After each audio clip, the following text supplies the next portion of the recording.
and like you want answers, it's gonna force you to step back. Like I just remember looking like I'm like, all right, so let me. Like I was always someone that evaluated my life, and I'm like, yo, let me sit back and let me just, okay, if I stay the street route, the average life expectancy is like 21 years old, 25, and if you make it past 25, you're probably gonna get 25 to life, or you're gonna die, or you're gonna end up a fiend, and you're gonna be so paranoid because all your gains is ill-gotten. So it's just like, so there's this paranoia there that you can't even run away from. So you're probably gonna overdose, something like that. I was like, nah, I don't want to do that. I'm just like, well, is there anyone else around me that's successful or anything else? No. So I was just like, let me start looking up, let me start learning about people's lives that came out of my situation. And that's how it started. And as I started diving in, and I was like, okay, so I need to literally look in the mirror and, hold myself accountable and be like, okay, and we gotta play ball. Like, you just gotta be better. Like, you're not fit for anything right now. You're not mentally trained to be a warrior. You're not physically been trained to be a warrior. None of that stuff. So it's like, so what's up? What you gonna do is in your head. And it's like, you gotta be your own father. You gotta be your own mother. And I just really I went ahead. And then, in a couple of years, I ended up, doing some stuff. By the grace of God. Yeah. Okay. So obviously you're a Black man. You got a little resume. Good resume. Big resume. Big resume. I was making I didn't little. I don't really do that. But you're also Caribbean. So, I got some Caribbeans in the room. We know there's a lot of intersectionalities with that. Okay. And especially in the mental health space. So I just want to know, what is your perspective on navigating those intersectionalities, but also just the Caribbean community and, your thoughts on that? Okay, so I feel like we're all a part of the African diaspora, right? No matter where we're from, I think I tend to not separate myself from African Americans anymore, because when you realize we were just snatched from our country, brought here, and we just spread out all of it just to help build. And they say some of the most hard-headed slaves were the ones that just left in the Caribbean. They was like, we can't even train them, they're rebellious.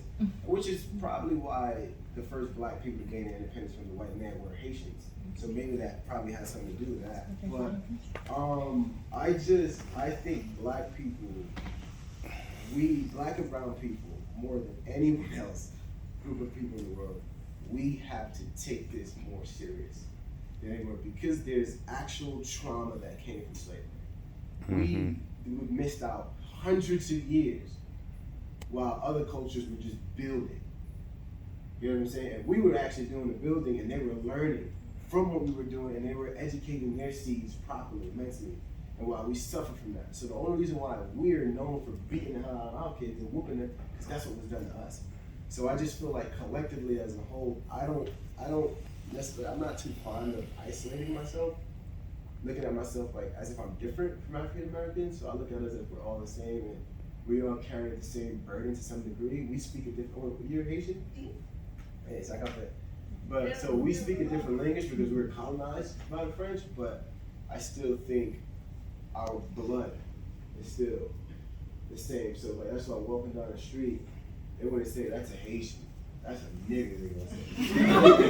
and because they're gonna say that, it's just like I gotta look at them the way they look at me. You know what I'm saying? I can't do that because I'll just be lying to myself, and I just think we're all in the same situation, and we really need to work on our mental health together and hold each other accountable. You sure? My Kenzie, I just wanted to ask, when you came to the realization that you need to get your What was your name again? Kensia. Kensia? Where you from? Oh, shit. How many Haitians? Wow. Oh, yeah, deep. Yeah, we're not African American. No, I'm playing. You can say it in Creole. No, you can say your question in Creole. Oh. No, I'm playing.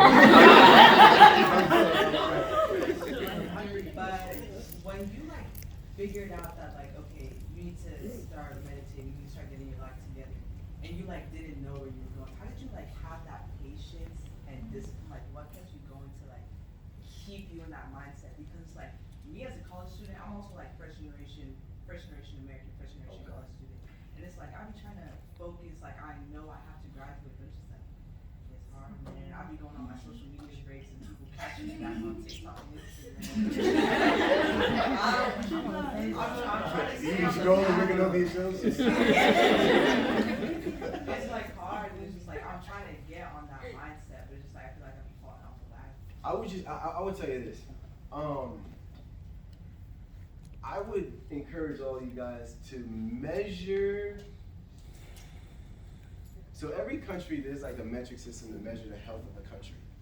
So look at the actual health of the United States of America, like in the people. What the people are being taught currently. If you want your kids, do you want kids? Yeah. That's the perfect purpose. I know you're Haitian, of course you want kids. So it's just like I'm talking to the right person right now. So think of, do you want your kids to grow up and be like the average person you see every day? Absolutely. Exactly, I didn't think so. And because you don't want that, that should be a motivating factor. I want kids, so I'm just like, I want to give my kids a life that I never had. I want to educate them properly. I want kids, because here's scary statistics, right? Certain things, if you don't take serious, it's literally gonna kill you. It's gonna make you end up in jail. Like, they build prisons based off third grade reading scores. You know why? They understand that if you can't read properly, you can't think critically, you're not gonna be able to articulate yourself. So when you grow up, you get older, and someone hits you like this, you don't want to kill them. You're not gonna have the ability to reason. You're like, yo, you touch me, what? Like, that's it. You're gonna snap, and they know that prison is your destination or death.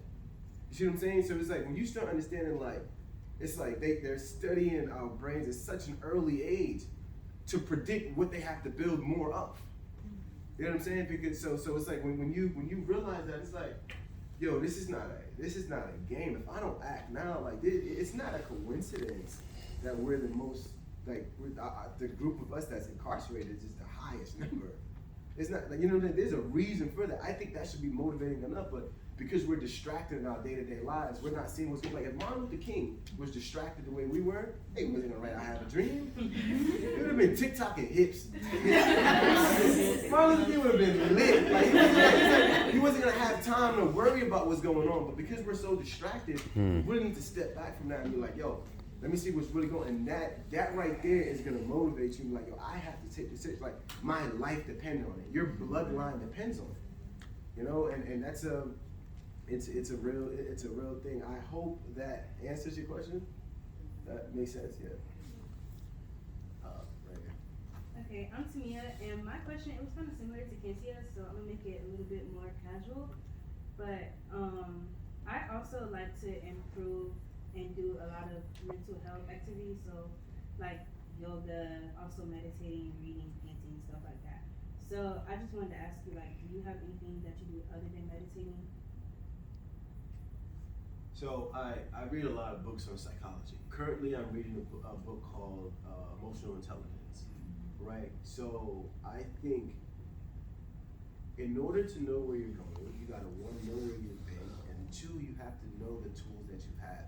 You have to understand the mechanism of your body, the mechanics. You know what I'm saying? Like, we don't know how our brain works. We don't know how we learn.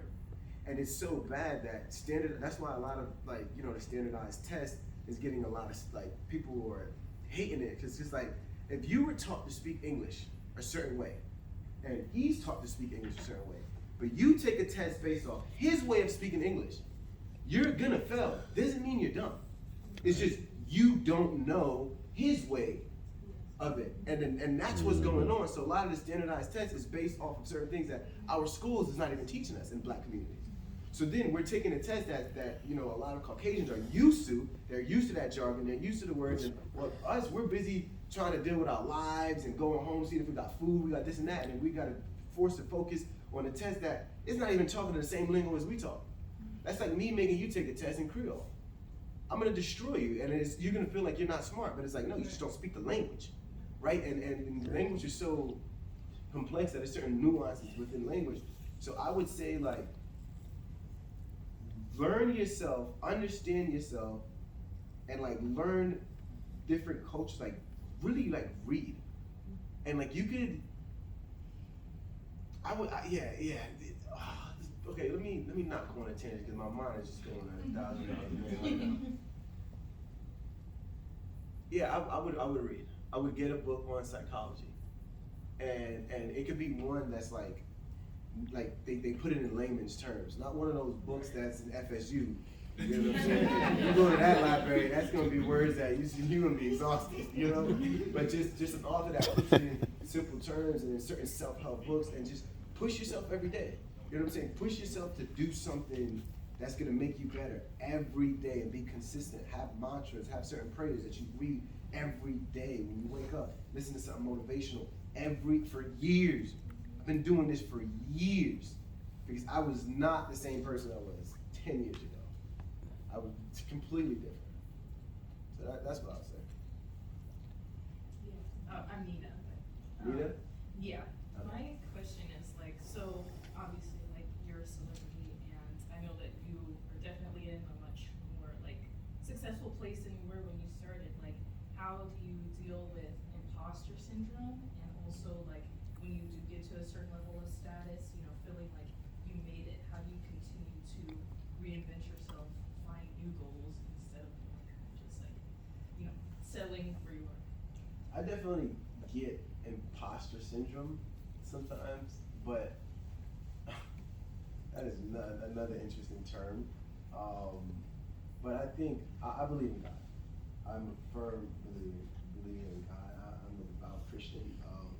I know everything that I got right now is because of God. And I think if God put me in this position, no man can take me out of it. And in knowing that, you can rest in that. And I think God gives me all the tools I need to feel content and go further and to build off of what was already given to me.